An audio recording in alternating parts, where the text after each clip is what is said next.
Dok, totoo ba na tumataba ang hayop after ikapon? Hi guys, Doc Ara here and kasama ko si Gingerette, si Ginger Boy, ang aming clinic kapon ambassador.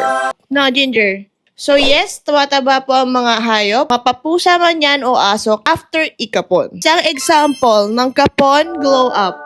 Bakit nangyayari yon? Bumababa yung hormones nila, like testosterone for males and estrogen for females. Ito kasi, ang ginagawa ng mga hormones na to, they help maintain muscle mass. So, kapag bumaba ito, bumababa rin yung basal metabolic rate, so nagsa-slow down ang metabolism nila. Mas fewer calories yung nababurn, magkakaroon ng extra calories na nagto-turn into fat. Appetite increases. Ang pag-neuter, it actually affects hunger-regulating hormone. Many animals feel hungrier or mas gutom sila after ikapon. Diba, Ginger? Ganun ka, diba? Gusto mo palagi may food?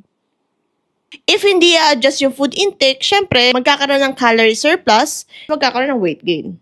Meron tayong mga special diets para sa mga animals na kinapon. Since less yung muscle, bumaba nga yung hormones, ang muscle kasi nakakatulong to burn calories. Since muscle mass decreases, yung fat storage mag-i-increase. Next, yung activity level magda-drop. Since hindi na sila maggagala, maghanap ng asawa, less roaming, less mating, more tulog, and more chill. Lower activity, fewer calories na mababawasan, so weight gain. Another factor sa mga pet owners natin dyan na hindi nag-a-adjust ng diet nila.